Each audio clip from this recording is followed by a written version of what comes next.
Hello friends, வணக்கம். Welcome back to my channel. என்னோடய குழந்தைக்கு 1.5 வயசு ஆகுது. அவளும் நட்ஸும் வச்சு நான் இந்த மாதிரி கூழ் மாதிரி செஞ்சு கொடுப்பேன். நல்லா விரும்பி சாப்பிடுவாங்க. இதை எப்படி செய்கிறதுன்னு பார்க்கலாம். நான் வெள்ளை அவல் தான் எடுத்திருக்கேன். தென்னை அவல் தான் எடுத்திருக்கேன். ஒரு 2-3 டேபிள் ஸ்பூன் எடுத்தாலே போதும், கரெக்டாக இருக்கும். இதை ஒரு தடவை கழுவிட்டு ஒரு 15லேருந்து 20 நிமிஷம் நல்ல தண்ணி ஊற்றி ஊற வச்சுருங்க. நம்ம அவல் எடுத்துருக்கிறதுனால சீக்கிரமே ஊறிடும். அவள் சீக்கிரம் ஊறிடும். ஆனால் நட்ஸு ஊறுறதுக்கு லேட் ஆகும். அதனால் நட்ஸு நீங்கள் 3 மணி நேரத்துக்கு முன்னாடியே ஊற வச்சுருங்க. நான் கொஞ்சம் முந்திரி, கொஞ்சம் பாதாம், கொஞ்சம் உலர் திராட்சை, இது 3 எடுத்து ஒரு 3 மணி நேரத்துக்கு முன்னாடியே நான் ஊற வச்சுருந்தேன். பாதாமோட தோலெல்லாம் ரிமூவ் பண்ணிவிட்டு எடுத்துக்கோங்க. இப்போ இந்த பாதாம், முந்திரி, ரைசின்ஸ் இது எல்லாத்தையும் ஒரு மிக்சர் ஜாரில் ட்ரான்ஸ்ஃபர் பண்ணிக்கோங்க.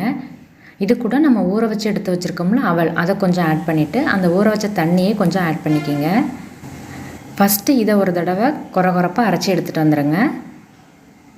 இப்போ இது கூட நம்ம ரிமைனிங் வச்சுருக்கோம்ல அதையும் ஆட் பண்ணிவிட்டு திரும்பவும் ஒரு தடவை நல்லா பேஸ்ட்டாக அரைச்சி எடுத்துகிட்டு வந்துடுங்க. இப்போ இதை ஒரு அடிகனமான பாத்திரத்தில் ட்ரான்ஸ்ஃபர் பண்ணிக்கோங்க. நீங்கள் எதில் கூழ் செய்ய போகிறீங்களோ அந்த பாத்திரத்தில் மாற்றிடுங்க. இப்போ மிக்சர் ஜாரில் கொஞ்சம் தண்ணி ஆட் பண்ணிவிட்டு அதையும் சேர்த்துக்குங்க. ஏன்னா திக்காக இருக்கும். நமக்கு தண்ணியாக இருந்தால் தான் இது நல்லா குக்காகி திரும்ப நமக்கு திக்காக வரும். அதனால் மிக்சர் ஜாரில் கொஞ்சம் தண்ணி ஆட் பண்ணிவிட்டு அந்த தண்ணியை ஆட் பண்ணிவிட்டு நல்லா மிக்ஸ் பண்ணிக்கோங்க.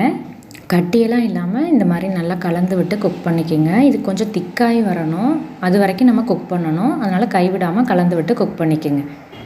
நான் இது கூட கொஞ்சம் பாலும் சேர்ப்பேன். அதனால் நீங்கள் மீன்வாயில் பாலும் ஒரு பாத்திரத்தில் காய்ச்சி எடுத்துக்கோங்க.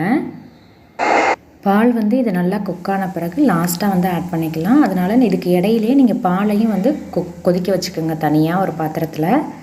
இப்போ பாருங்கள், அவல் மிக்சரும் நல்லா திக்காகி நல்லா கொதிக்க ஆரம்பிக்குது. நல்ல வாசமாகவும் இருக்குது. இந்த மாதிரி கைவிடாமல் கலந்துகிட்டே இருங்க.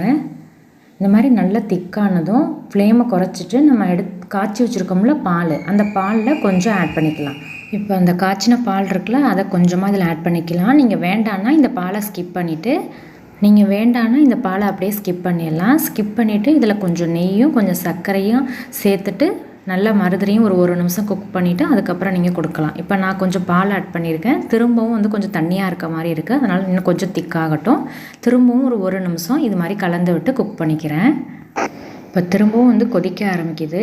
இது கூட ஒரு டீஸ்பூனுக்கு நெய் ஆட் பண்ணிவிட்டு நல்லா கலந்து விட்டு குக் பண்ணிக்கோங்க. இப்போ திரும்பவும் கொஞ்சம் திக்காகி இருக்குது. இப்போ நீங்கள் டேஸ்ட்டு பார்த்துட்டு உங்களுக்கு இப்படியே ஓகே அப்படின்னா நீங்கள் நாட்டு சக்கரை ஆட் பண்ணாமல் இப்படியே சர்வ் பண்ணலாம். அவங்க இப்படியே சாப்பிடுவாங்கன்னா. இல்லை கொஞ்சம் ஸ்வீட் வேணும் அப்படின்னா நீங்கள் கொஞ்சமாக இதில் நாட்டு சக்கரை ஆட் பண்ணிவிட்டு நல்லா கலந்து விட்டுட்டு கொஞ்சம் நேரம் குக் பண்ணிக்கிங்க. கொஞ்சம் திக்காக இருக்கட்டும். கொஞ்சம் நேரம் குக் பண்ணிவிட்டு நீங்கள் ஃப்ளேமை ஆஃப் பண்ணிடலாம். ஆறின பிறகு இது இன்னுமே திக்காகும். நம்ம ஆறின பிறகு தான் கொடுக்க போகிறோம். அப்போ கரெக்டான கன்சிஸ்டன்சியில் இருக்கும். ஸ்பூனில் எடுத்து கொடுக்குற அளவுக்கு இருக்கும். அதனால் இந்த மாதிரி கன்சிஸ்டன்சிலே நம்ம ஆஃப் பண்ணிடலாம். இப்போ கரெக்டான இதில் இருக்குது. இப்போ நீங்கள் ஆஃப் பண்ணிவிட்டு அப்படியே ஆற வச்சுருங்க. ஆறின பிறகு பாருங்கள், நல்லா திக்காக இருக்குது. இப்போ நம்ம ஸ்பூனில் எடுத்து கொடுக்குற கன்சிஸ்டன்சியில் இருக்குது. இப்போ ஒரு பவுலில் ட்ரான்ஸ்ஃபர் பண்ணிவிட்டு நம்ம இதை அப்படியே ஃபீட் பண்ணிடலாம். குழந்தைங்களுக்கு நல்லா விரும்பி சாப்பிடுவாங்க. நல்லா ஹெல்த்தியான ஃபுட்டாக இருக்கும். என்னோடய பையனுக்கு 1.5 வயசு ஆகுது. நான் இந்த மாதிரி வாரத்தில் ஒரு 2-3 டைமாவது செஞ்சு கொடுத்துருவேன். நல்லா விரும்பி சாப்பிடுவாங்க. பிடிச்சிருந்தா நீங்களும் ட்ரை பண்ணி பாருங்கள். இந்த மாதிரி ரெசிபீஸ்க்கு நம்ம சேனலில் ஃபாலோ பண்ணிக்கோங்க. தேங்க்யூ ஸோ மச் ஃபார் வாட்சிங்.